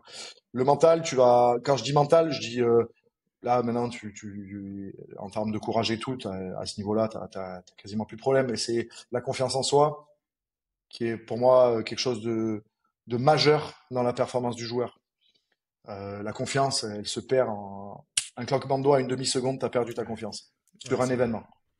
Par contre, pour la construire et qu'elle soit positive, il te faut un temps tu vois, qui est très long. Mm. Et pour moi, aujourd'hui, pour que le joueur soit en confiance, et le problème, c'est que on n'a pas les clés à 100% pour ça. Parce que toi, dans ton petit discours d'entraîneur gentil, non mais les gars, on croit en vous, ayez Ouais. confiance en vous, tu vois, toi, tu essayes un maximum de transmettre cette confiance. Mais le joueur en lui-même, dans ce qu'il ressent, il a peut-être pas ce feeling-là. Ce que tu lui dis, ça passe sûrement à côté. Peut-être ils vont être sensibles, certains vont être sensibles, mais peut-être d'autres Mais, non. mais peut-être c'est de votre faute, entre Mais tout à guillemets. fait, mais tout Tu à vois ce fait. que je veux te dire? Mais Parfois, bien ça sûr, peut être les relations avec l'entraîneur, exactement. c'est ce qui peut être difficile. Ce que j'aime bien dans ce que tu as dit, c'est que tu acceptes. Je sais pas, à mon avis, il faut qu'il y ait quand même une collaboration, mais qu'il y ait quelqu'un de l'extérieur. C'est toujours intéressant qu'un joueur puisse s'exprimer à quelqu'un d'autre, de, en dehors de son univers, tu comprends? Oui. Parce que moi, je sais pas, même toi, est-ce que tu te verrais dire à ton entraîneur, coach, ça va pas? Non, mais c'est la limite. Pour moi, c'est justement, c'est là où justement il faut faire attention hein, entre ce que tu fais à côté et ce que tu fais dans ton club et comment Mhm. tu as ce transfert si tu veux. Ok. Et justement, c'est la limite à avoir, c'est quelle place va prendre la personne qui te conseille en parallèle dans ta performance et dans ton club, si tu vois ce que je veux dire. Ouais, je Tu vois, comprends. Mm. et ça, c'est difficile à maîtriser parce que ce que tu pourrais maîtriser, à la limite, c'est presque avoir un contact, je vais pas dire quotidien, mais peut-être hebdomadaire ou mensuel avec cette personne-là. Ouais. Tu vois, de dire, bon, ben voilà, je sais que tu as vu tel joueur cette semaine-là. Est-ce que tu peux me faire un retour rapide? Après, je sais pas si tu rentres dans le légal, dans le non légal, sur le, Oui, tu as raison. tu vois, dans le, merde, j'ai bouffé le nom, le secret professionnel. Ouais. Tu vois, c'est-à-dire que est-ce que cette personne-là a le droit de te divulguer certaines informations? Et du coup, parce que toi, pour nous, même en tant que coach, c'est très enrichissant de te dire, OK, le joueur, il y a ça qui va pas. Tu vois, moi, en tant qu'entraîneur, je peux intervenir sur mon attitude envers lui, sur mon dialogue envers lui, et du coup, qu'il ait cette confiance, qu'il sente que je le considère plus, tu vois, tout Mm. ça. Et, et c'est vrai que c'est pour ça que je pense qu'il y a un gros travail à faire aujourd'hui dans ce secteur-là, mais qui est très dangereux dans l'empiètement que ça peut avoir aussi sur ton quotidien, tu vois. Et alors des fois, tu as on va dire des préparateurs mentaux qui font partie intégrante d'un staff aussi. C'est ce que j'allais te demander. Est-ce Ça arrive. qu'en top 14 aujourd'hui, il y a des préparateurs mentaux dans les staffs? Je peux pas te le confirmer. Je sais pas. Je sais pas. Je sais qu'en équipe de France, ils bossent avec un préparateur mental, c'est sûr. En top Mais comme 14, je je te sais dis, pas. Je peux même, pas te dire même le combien il y a. préparateur mental, c'est pas un psy, hein. Oui, non, non. C'est là où Mais non, c'est pas un psy. c'est super Mais, juste ce que tu dis, tu vois. hmm, C'est que oui, il va te donner les éléments, il va te donner peut-être à toi en tant qu'entraîneur l'attitude à adopter éventuellement, tu vois, face à un joueur qui a des soucis. Mais c'est pas un psy non plus, quoi, tu vois. Donc tout à fait. faut pas jouer avec ça, quoi. C'est très très Non. très délicat. Et c'est pour Et ça que c'est délicat. ouais, et je t'ai coupé, je suis désolé, Guillaume. Vas-y, Et t'inquiète. je voulais, tu parlais des réseaux sociaux. Hmm. Il y a eu l'affaire de Melvin Jaminet là, il y a pas très longtemps. Ça prend de plus en place dans la vie des joueurs. Est-ce que pour toi, c'est quelque chose, c'est une opportunité pour eux de se mettre en avant, de se valoriser, ou c'est plutôt un danger en termes d'image? Pour moi, ça fait partie de la société. Donc, tu es obligé d'avancer avec ta société aujourd'hui. Complètement. Moi, je joue avec mes enfants, même nous, hein, en tant qu'adultes. Des fois, on peut devenir taré avec ça, hein. Donc, Ouais. tu vois, et tu donnes pas forcément le bon exemple, etc. Bon, mais ça fait partie de la société. Donc, il faut le prendre en considération et l'accepter, parce que t'as Mhm. pas d'autre moyen. Tu peux pas faire autrement que de l'accepter. Par contre, je trouve, je sais pas quelles sont les actions menées aussi envers les joueurs sur les dangers que ça peut apporter, psychologique, je parle, parce que moi, je sais qu'on a eu le cas ici à Nevers aussi. Euh, En fait, souvent, ce qui peut se passer, c'est que le joueur il va aller voir ce qu'on dit de lui. Tu vois, souvent il va le faire après une bonne performance. Ouais. Tu vois, mais Bien sûr. parce que Pour flatter l'ego, pour se il a envie sentir d'être valorisé. valorisé. Tu comprends ce que je veux dire? Parce que ça revient un peu à la confiance, hein, Mehdi, hein. Si Oui. tu manques de confiance en toi, tu vas aller Complètement. chercher de la valorisation ailleurs. Oui. Donc tu vas aller chercher ça, ok? Tu vas aller chercher Sauf quand tu as fait que, un bon match. oui, mais sauf que des fois, même quand tu as fait un bon match, certains qui peuvent pas te blairer, Ouais. ils vont te dépoutrailler. Il te massacre. Tu vois? Et sauf que ces gens-là, c'est qui? C'est des gens qui n'ont pas grand-chose à faire d'autre que de venir juger certaines personnes. Ouais. Tu vois? Donc, sur de la facilité, etc. Si toi, en tant que joueur professionnel, en tant qu'entraîneur, parce que les entraîneurs, c'est pareil, tu te mets à considérer des jugements de personnes qui n'ont aucune valeur dans ta vie quotidienne, t'es cuit parce que tu vas te mettre au fond du seau par certaines personnes qui ont ces jugements, sans connaître le travail que tu produis au quotidien. Alors oui, ils ont tous le droit de le faire. C'est comme nous en tant qu'entraîneur, c'est normal. Les gens, ils viennent te voir, ils viennent voir les matchs. T'as 6 000 personnes, 7 000 personnes dans le stade. 7000 Ils ont, coachs. ils, ils ont tous des choix différents, mais j'ai Ouais. envie de dire, mais heureusement qu'ils disent ce qu'ils pensent. Je m'en fous. Mm. Totalement, ils ont le droit. Sauf Mm. qu'aujourd'hui, ton rôle, c'est celui-là. T'es entraîneur. Le joueur, il a son rôle, il est joueur. Mais là où je veux en venir par rapport aux réseaux sociaux, c'est que il faut vraiment avoir je pense, cet accompagnement on en revient toujours au côté psychologique, au côté confiance, de pas écouter. Putain, écoute ta femme, écoute tes enfants, écoute tes parents, écoute ton manager, écoute tes coachs qui bossent avec toi. Eux, ils vont te dire clairement, parce que c'est des gens qui vont t'aimer, ok, à plus ou moins un degré, hein, entre Bien ta sûr. famille proche, tes Oui, parents, ta oui. femme, tes enfants, et tes collègues staff, mais qui aujourd'hui, chez nous, c'est plus que des collègues, mais s'ils t'aiment, ils vont être capables de te dire, écoute, là, tu déconnes. Tu vois, tu deviens un mauvais mec. Tu deviens aigri. Tu vois ce que je veux te dire? Ouais. Et là, par contre, ça va avoir des répercussions sur toi parce que même en tant que joueur, tu vois, ta femme, ton père va te dire, mais écoute, là, il faut que tu te remettes un peu dans le droit chemin. Tu Mais travailles pas c'est pas assez. toujours le cas, Guillaume. Je sais. Parce que tu as une place, tu es un petit peu la starlette, je sais pas, de la famille. et ils veulent pas non plus te déstabiliser en te disant Ouais, certaines mais choses. je suis d'accord, hein, que c'est pas le cas Tu vois, partout. c'est difficile. Tu as C'est des pas aidé. joueurs et tu as besoin. Alors, le problème, c'est le manque de confiance. Ça, tu as mis le doigt dessus, c'est clair, net et précis. Mais ces réseaux sociaux, ces médias ont une influence aussi sur parfois les choix des coachs. Je Donc, suis tu vois, tu es d'accord. tenté d'aller voir un petit peu la tendance, Oui, c'est tenté d'aller oui. voir. Après, de croire ou pas de croire, ou prendre du recul ou pas, tu es tenté. Ouais, C'est difficile. je Et sais. là, je En te fait, parlais d'une situation précise, celle de Melvin. Personne ne lui a rien demandé. Et il s'est sabordé tout seul, le pauvre. ouais, Tu mais vois. Donc, oui, s'aborder tout seul, puisque les réseaux, ouais, voilà, puisque les réseaux, exactement. tu vois. Ouais, Mais c'est pour ça que c'est dans l'air du temps.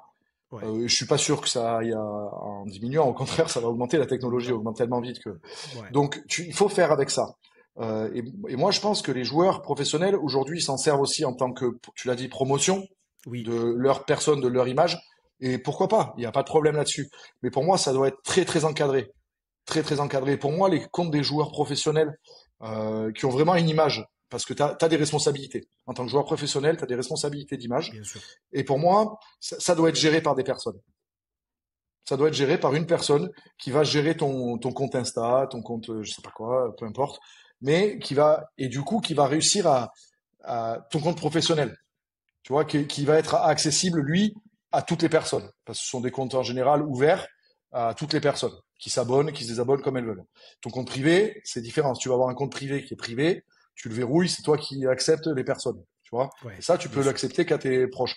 Mais ton compte professionnel, je parle en tant que joueur professionnel de rugby, tu vas l'ouvrir à tout le monde pour justement avoir une image qui se développe le plus loin possible. Ok, Ouais. c'est le but.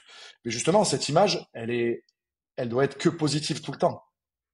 Et Oui, pour qu'elle surtout que soit que positive tout le temps, pour moi, c'est difficile en tant que joueur professionnel de la gérer avec de l'objectivité. je comprends. Tu vois ce que je veux dire? Et Oui, pour moi, c'est presque, ben, tu rémunères un community manager qui va gérer ton compte ouais, je comprends. professionnel. D'autant plus que tu engages ton club, tu engages le rugby de manière générale, tu vois. Donc, Oui, oui. Non, mais tu as de grandes responsabilités. C'est pour ça que le joueur professionnel aujourd'hui, ça va avec aussi la médiatisation, avec l'image du rugby. Les joueurs professionnels, je parle vraiment des joueurs de top 14, hein, reconnus, ont une image. Aujourd'hui, ils sont reconnus, ils se baladent dans la rue, ils sont reconnus. Donc, ils ont une image qui est très présente. Donc, ça leur met mhm, de la pression aussi. Mais il faut justement que cette image, elle engendre énormément de responsabilités pour tout le monde. Tout ce qui t'entoure, ton sport, ton club, ta famille, tes amis, exact. tout le monde. Et donc, gérer cette image, c'est une responsabilité qui est énorme. Donc, je pense j'en suis sûr qu'il y en a certains qui le font gérer par des professionnels.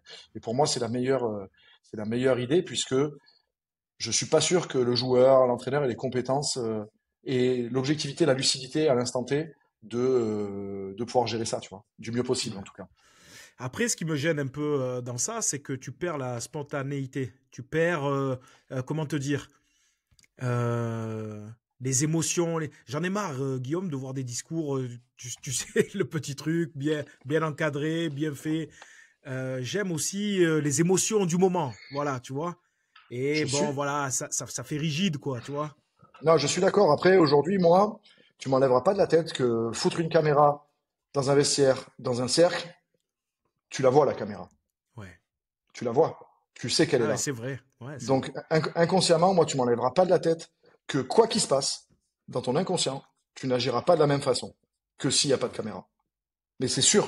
Parce que tu sais que tu es filmé, tu sais que des gens vont te voir, donc tu vas pas avoir le même comportement que, Ouais. tu vois, là, on est sur c'est bien, c'est pas bien. Je porte pas de jugement sur, tu sais ce que fait Canal en pré-match, les micros sur les Ouais. entraîneurs, tout ça. Tu vois, je dis pas que je juge pas sur bien ou pas bien, mais en tout cas, tu sais que tu as un micro pendant l'échauffement. Tu le sais. Donc, qu'est-ce que tu vas dire exactement à tes joueurs? Est-ce que tu vas être Eh naturel ouais. ou pas naturel?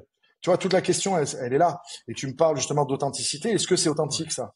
Oui, pour le spectateur lambda, putain, c'est génial. La caméra dans les vestiaires, c'est génial. On est en inside, c'est génial. Tu vois, parce que je connais pas forcément ce sport, ce qui s'y passe. Nous, on connaît ce qui s'y passe. Ouais. Tu vois, donc tu as un jugement différent.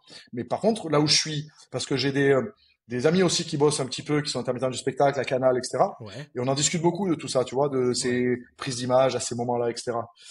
Et ils me disent, mais oui, mais tu te rends pas compte sur les gens qui ne sont pas initiés à ce sport, c'est génial. Je dis, mais je suis d'accord. Moi, tu me fais vivre ça sur du foot US, tu me fais vivre ça sur du hockey sur glace. Je vais m'éclater, bien tu vois, sûr. parce que j'ai jamais été en inside de ça. Ouais. Et je comprends totalement les gens qui ne connaissent pas notre sport, que ça qui fait grave de voir ça. C'est normal. Mais nous, quand on est initié, tu peux avoir un jugement qui est un peu différent, je pense. En termes d'authenticité, je parle, hein. Ouais, Vraiment de naturel, exactement. tu vois. Ouais, c'est vrai, Voilà. c'est vrai. Mais Non, ok. tu vois, pour moi, il y a du positif et il y a du négatif dans les deux sens. Mais ça va avec l'air du temps encore, hein, avec notre société aujourd'hui, qui est un peu plus intrusive. Très bien, tu as été très clair et c'est super intéressant.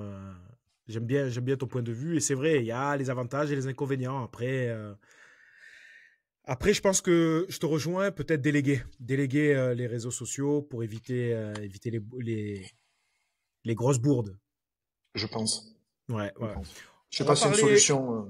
Non, je sais pas non plus, mais voilà, le rugby prend de plus en plus de place, a des responsabilités auprès des jeunes, et donc tu vois, ça devient de plus en plus délicat. Tout à fait. On parle du futur. Ouais. Allez, quels sont tes objectifs à toi, Guillaume, dans les prochaines années en tant qu'entraîneur? Ben moi, j'aimerais progresser, évoluer au plus haut niveau. Ça, c'est mon objectif. J'aimerais évoluer en top 14, j'aimerais gagner des titres, déjà en Pro D2, mais personnellement après, aller en top 14 et m'éclater, en tout cas, toujours autant dans ce que je fais au quotidien. Ça, c'est un objectif parce que mon objectif, ça serait de prendre ce plaisir-là général. L'objectif général, c'est de prendre ce plaisir-là jusqu'à la fin de ma carrière d'entraîneur, qui, je l'espère, durera le plus longtemps possible. Parce que c'est un métier qui reste quand même avec de la précarité. Moi, j'ai pas été joueur de haut niveau, donc c'est un peu aussi peut-être plus difficile hein, de se faire une place, etc. Mais je l'accepte. Hein, de toute façon, quand je me suis lancé dans ce défi-là, je savais quels étaient les avantages, je savais quels étaient les inconvénients, je savais ce que je faisais subir à ma famille. Je suis parti là-dedans. Tu sais où tu mets les pieds, et ça, il faut en être conscient parce que tu peux pas te plaindre après. Donc ça, Ok. c'est un premier truc. Et je te dis, donc j'aimerais vraiment être heureux dans ce métier-là le plus longtemps possible. Ça, c'est parce que c'est pour moi, je m'éclate au quotidien. Ça, c'est un premier point. Le deuxième point, je te dis, c'est personnellement évoluer au plus haut niveau. Et aujourd'hui, c'est ce qui se fait de mieux dans le championnat au monde de clubs, c'est le top 14. Et j'aimerais en tout cas avoir la chance et l'opportunité de pouvoir y goûter et essayer à un moment de faire mes preuves. Voilà. Ok, génial. Mais tu vois, on parle de la santé mentale des joueurs et je voudrais parler de celle des entraîneurs aussi. Vous êtes constamment soumis sous pression. Souvent, votre contrat dépend des résultats ou alors des joueurs.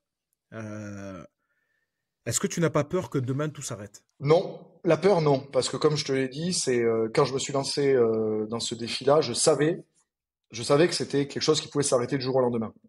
Je, à l'heure où je te parle, je n'ai absolument aucun plan B si demain ma carrière d'entraîneur s'arrête. J'en ai D'accord. pas. Mais je sais pas, j'ai pas peur. J'ai pas peur parce que je sais que j'aime faire ça et je sais que je me donnerai toujours à fond et je me dis que j'arriverai à continuer à faire ça.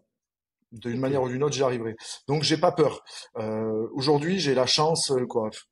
Mes filles sont grandes, la plus grande est partie faire ses études, la deuxième a 14 ans, donc ça évolue. Donc tu as cette Mm. pression aussi en moins sur ce que tu dois supporter pour ta famille, même s'il y a encore du boulot. Hein. Clémence a 14 ans, donc c'est encore, Ouais. tu vois, même si voilà, après tu as les études à payer, etc. Mais bon, c'est comme ça.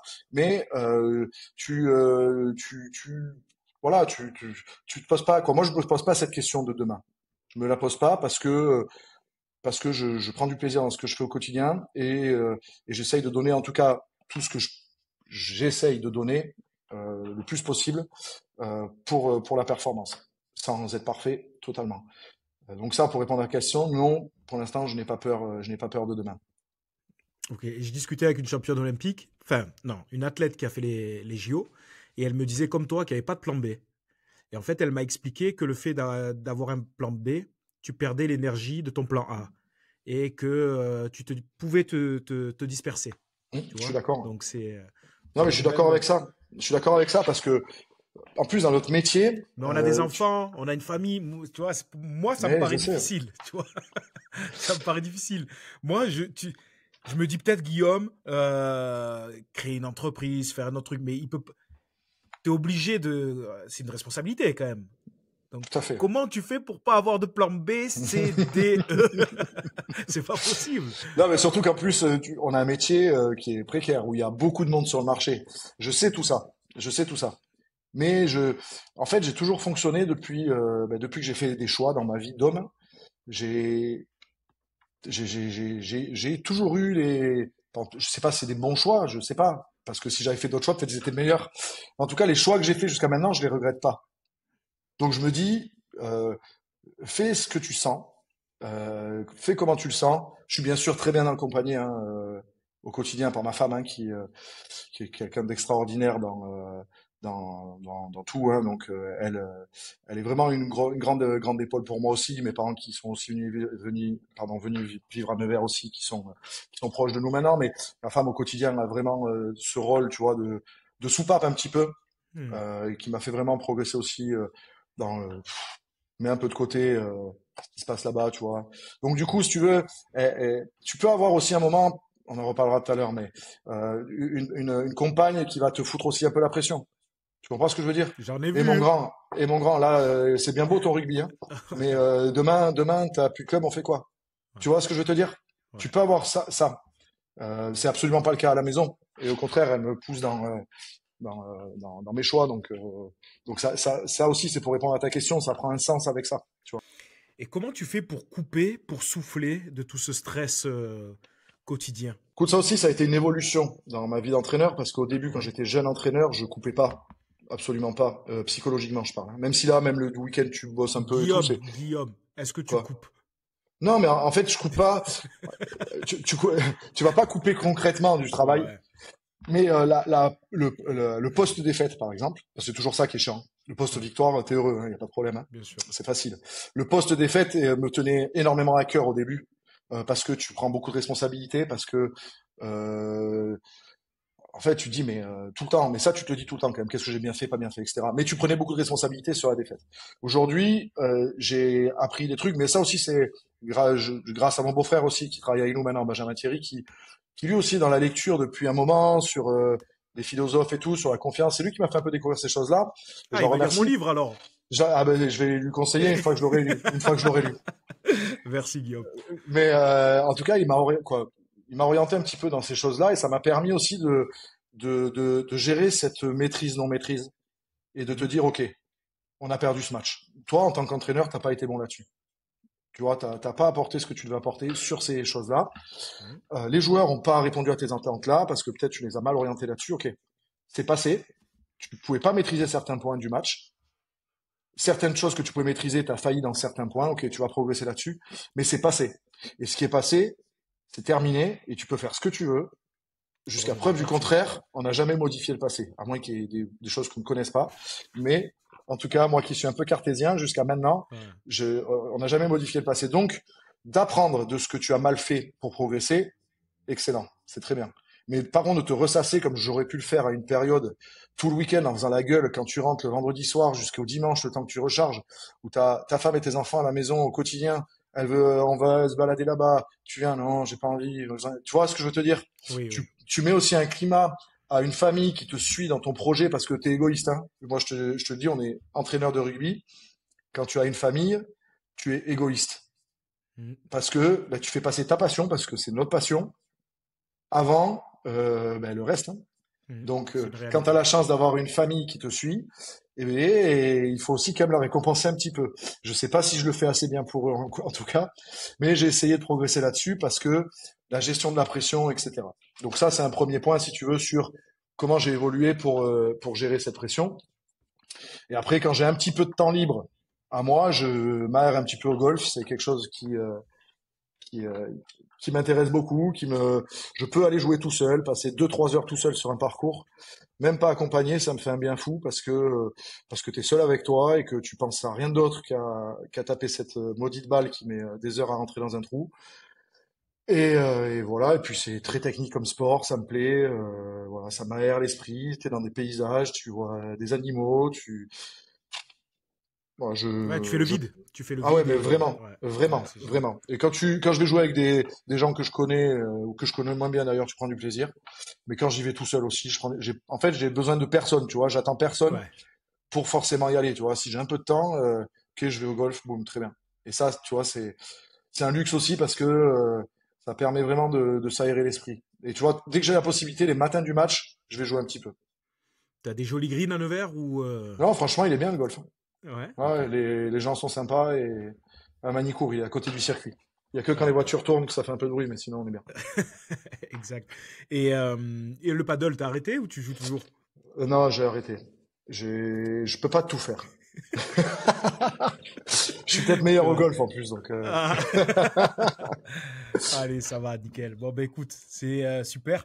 Est-ce que, on est à la conclusion, est-ce que Oui. tu as un message à faire passer aux jeunes joueurs qui nous écoutent aujourd'hui? Si tu avais un message à faire passer, ça serait quoi? Écoute, je veux pas être un donneur de leçons, mais en tout cas, pour un jeune joueur, c'est, en tout cas, éclate-toi dans ce que tu fais, prends du plaisir, donne-toi tous les moyens possibles. Parce que, comme je te parlais tout à l'heure de regret, forcément on en a.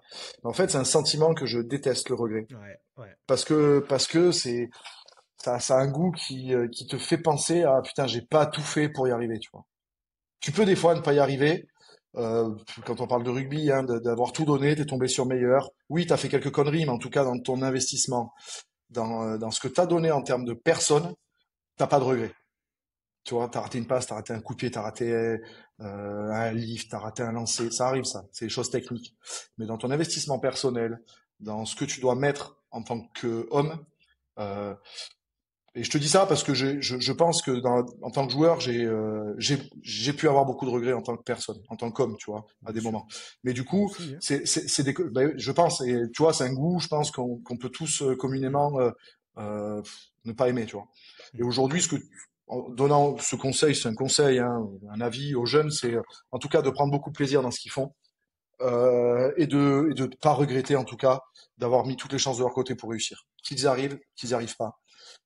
Pas tout le monde y arrive en tout cas, donc mais en tout cas qu'ils aient le moins de regrets possible. Voilà. Ah, c'est génial. Guillaume, merci à toi. J'ai passé un Ben, moment, c'était un grand plaisir. de folie. T'as passé un moment toi aussi? Ah, c'était génial, ouais. Toujours Ah, avec toi. génial. Merci, merci de m'avoir accordé du temps, de nous avoir accordé du temps, de nous avoir partagé ton expérience. Et franchement, c'était top. Bonne chance avec Luçon. Ouais, merci. Bon courage, embrasse tout le monde. Ce sera fait. Et puis à bientôt, Guillaume. Ouais, c'était un plaisir partagé, Mehdi. On est Je t'embrasse ensemble. fort. Ouais. Merci, merci Guillaume. Merci à vous de nous avoir suivis. Si vous avez aimé cet épisode, n'oubliez pas de liker, partager et vous abonner pour ne rien rater des prochains épisodes. À très bientôt sur Feedback. Merci.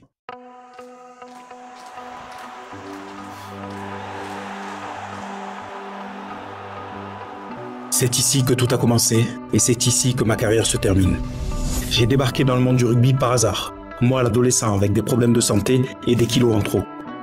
J'ai eu le privilège de remporter des titres, de me hisser parmi les géants du rugby français et mondial. Aujourd'hui, je boucle la boucle à l'US Morion, chez moi. Le rugby, ce sport de chic et de choc, est une école de vie, une arène où l'on s'intègre et où l'on se désintègre, où l'on se détruit pour mieux se reconstruire. Chaque mêlée était un combat, chaque match une guerre. La douleur ou le mal-être était tabou, pas le droit de montrer de faiblesse. De loin, tout semble magnifique, mais de près, le sport de haut niveau révèle sa violence, physique et mentale.